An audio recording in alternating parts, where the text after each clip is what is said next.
Hello viewers, আজকে father's day উপলক্ষে অনেক ইউটিউবাররাই আশা করি ভিডিও বানাবে। আমিও আমার বাবার সম্পর্কে আজকে কিছু কথা বলবো।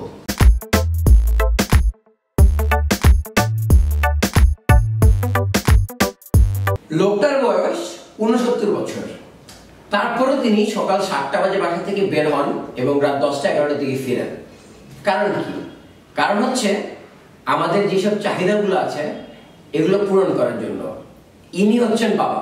আমার এমন কোনো শখ নাই যেটা উনি পূরণ করেনি, বাট উনি কখনো কিন্তু নিজের শখ, ইচ্ছা, আল্লাহ এগুলোর ব্যাপারে কিন্তু কখনো নোটিস করে না। ইভেন আমি কয়েকদিন পর পরই সেলফোন চেঞ্জ করি, বাট আব্বু এখনো আদি আমলের নোকিয়ার একটা ফোন ইউজ করে। গত বছর যে ইনসিডেন্টটা হয়, 18 কোটি মানুষ আমার এগেইনস্টে ছিল, শুধু এই লোকটা বাদে। আপনাদের মধ্যে 90% মানুষই ভাবতে পারেন আমি ভালো সাজার ট্রাই করতেছি অথবা মুখোশ করতেছি, বাট যে 10% মানুষ ভাবতেছেন যে আমি আসলেই চেঞ্জ হয়েছি, তাদের জন্য বলতেছি আমার এই চেঞ্জের পিছনে কারণ শুধু এই একটা লোক। আমি যখন জেলে ছিলাম তখন আব্বু যখন জেলে আমার সাথে দেখা করতে যেত, তখন বিভিন্ন প্রকার সাজেশন, কিভাবে আমি আমার নিজেকে ডেভেলপ করব এগুলো বলতো।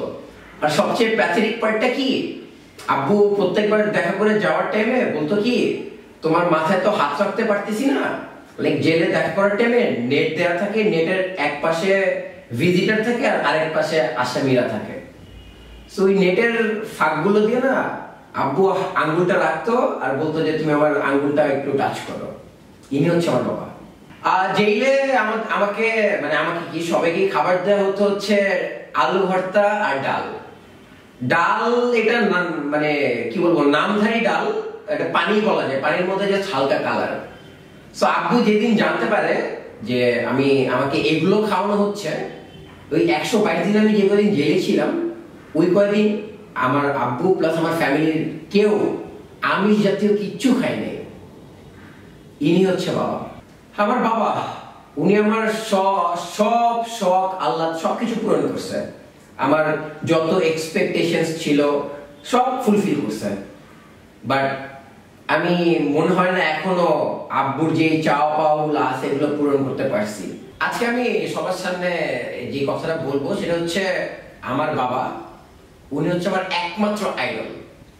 আর হ্যাঁ, আরেকটা কথা, আমি তো ভিডিওতে জাস্ট আমার বাবার কথা বলেছি, শুধু আমার বাবা না, পৃথিবীর প্রত্যেকটা বাবাই তাদের সন্তানের আইডল হওয়া উচিত, কারণ কোনো বাবা চায় না তার সন্তান খারাপ হোক। So thank you everyone, thanks for watching, happy father's day. আর আব্বু তো মাঝে মাঝে ইউটিউব দেখে, আব্বু তুমি যদি এই ভিডিওটা দেখে থাকো, আমার সরাসরি বলতে একটু কিরকম শাই ফিল হয়, তো আমি ক্যামেরার সামনে বলতেছি I really love you a lot আব্বু, থ্যাংক ইউ সো মাচ।